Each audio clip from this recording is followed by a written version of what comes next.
Alright guys, my name is Sutty and today I'm bringing you a review of 57312 in network rail livery by Bachmann. So firstly let's take a look at the outer packaging of the loco.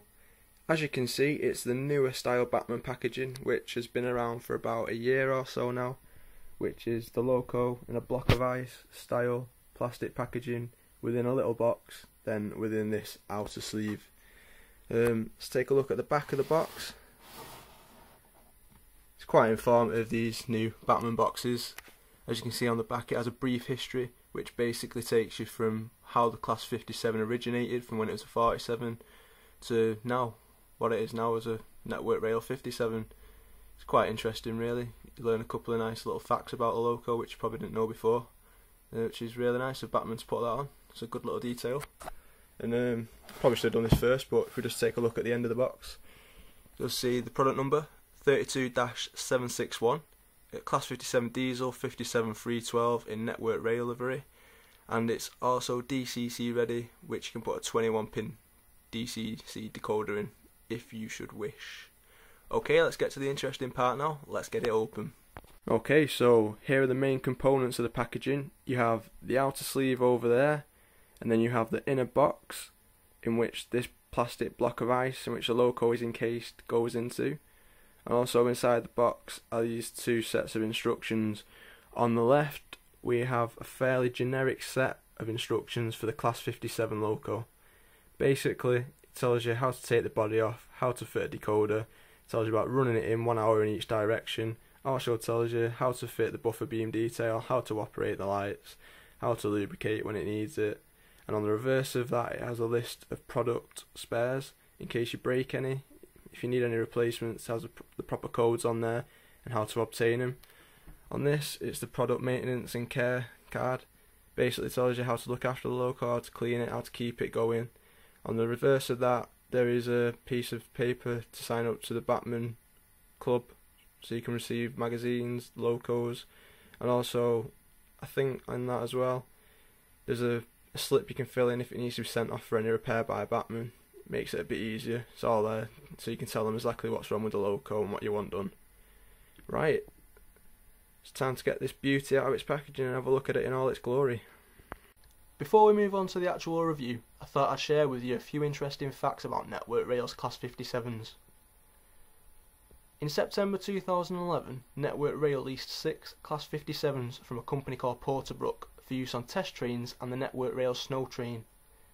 Since they've been in operation, enthusiasts have nicknamed Network Rails 57 as Snowbirds due to the fact they once carried the Virgin Thunderbird livery and also the fact they work on snow trains.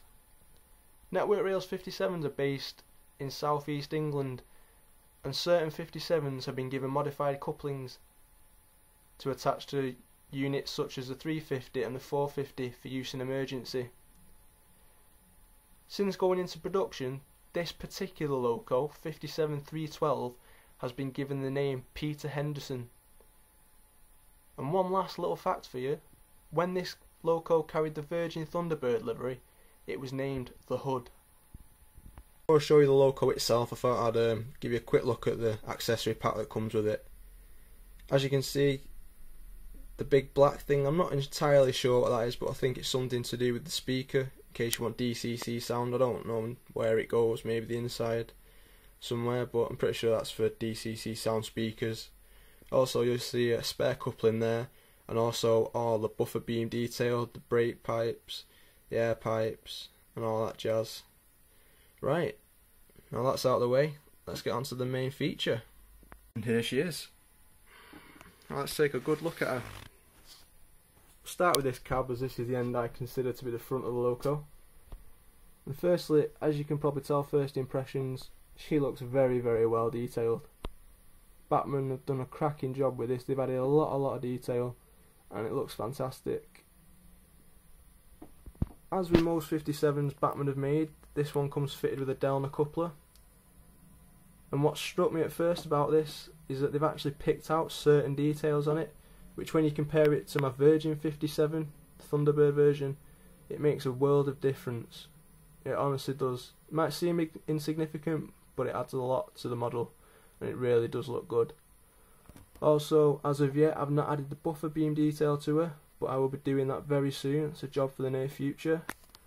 And also, with most Bachmann models, as standard, she has sprung buffers. Sprung buffers are great, aren't they? Also on the front detail, which is already fitted, the aerial, previously on other 57s, that came in the accessory pack and you have to sort that out yourself. Just let the camera focus, if it will.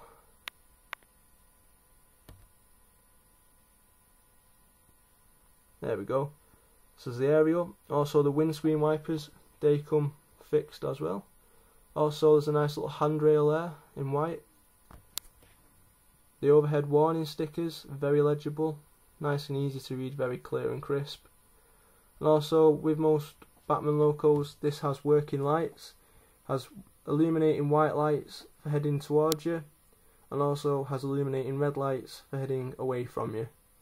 And also what's interesting, which Bachmann seems to be doing more and more with the locos nowadays, it has a day and night setting which changes the configuration of the lights, which is a fantastic little touch. Moving on to the interior of the cab, as you can see she comes fitted with a driver, and which, this might just be me, but when I opened the packaging and I looked at it for the first time, I thought this little driver seemed a bit more detailed than the usual.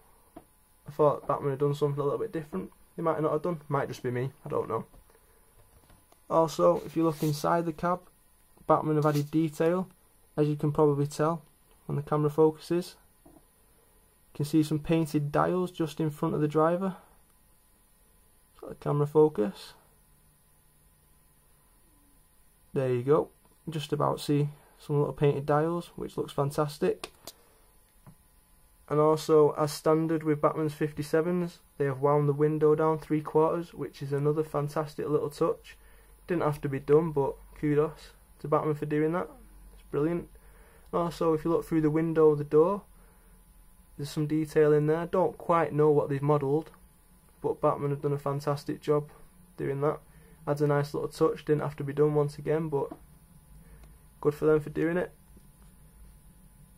So moving on to the side of the loco, you can see 57-312, which is written very clearly, very crisply printed onto the side. The door detail is fantastic as well. The glazing looks flush, as it does all around on all the windows of the loco. The handrails, a nice little touch, they're put on as well. And it's nice how they picked out details on the door, such as the handle and the plates at the bottom of it. Moving on to the chassis, as you can see, they've picked out the axle boxes in yellow, the suspension springs in red, and they've added a bit of white pipe detail, which looks fantastic. Moving on to the fuel tanks and battery boxes, as you can see, fairly plain, but there's quite a lot of detail on them for what they are. The warning signs are very crisp, very clear, easy to read once again. And also the detail and the shape of the actual boxes is pretty good. Also there's a little white gauge there, I'm not sure what it's for, maybe it's a fuel gauge. Don't know, if you know, let me know. Put a comment in the comments down below.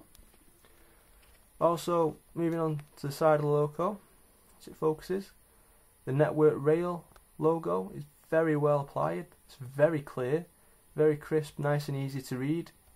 So, as are the overhead warning signs for the electrical cables. Also the door, they've done a nice job applying that. Looks fantastic. Moving on to the second set of bogies. As you can see, once again, axle boxes in yellow, springs picked out in red, and pipe detail, which looks fantastic. And moving on to the other cab, which I consider to be the rear of the loco. As you can see, I've fitted a coupler, and also I won't be putting any buffer beam detail on this side, as you won't really see it. Most of this side is connected to wagons. Once again, much of the same. The only real difference between this cab and the other cab side is the fact it doesn't have a driver. Other than that, exactly the same. Moving on to the roof. As you can see, nice detail. They've done a good job moulding the plastic grills, also moulding the exhaust manifold. Once it focuses, as you can see, the grills pretty much go the length of the loco on the roof, and also there's a lot of nice detail there. I believe they're hatches for getting inside on top of the engine. Moving along, this logo comes fitted with the etched grills Bachmann do, which look absolutely fantastic. Adds a wealth of detail to the logo, which once again probably didn't need to be done, but they've stepped up and done it. As you can see on top, two very nice fans. Unfortunately they do not turn, but nevertheless they look absolutely fantastic. And all in all, the roof looks pretty good really, and they've got the right shade of grey on it as well. Let's have a quick look at the other side of the logo. There's not a whole lot of difference between this side and the other side, but there's a few little bits worth noting. As you can see, this cab much of the same. This is the rear end of it. Moving along, lots of nice detail on the bogies, and then it's the fuel tanks where it gets a bit different. You can see this white piping. I believe this is to do with some sort of water cooling system for the engine. I might be wrong. If I am, or if I'm right, once again leave a comment in the box below. Much appreciated. Also, the Network Rail logo on this side, very crisp, very clear, looks great, as are all the warning signs for the overhead cables. Same bogie detail on this side, same cab detail back to the front again. As you can see, the driver in there. It's a fantastic logo, very, very well detailed. It's one of the logos I anticipated getting the most for the year 2012.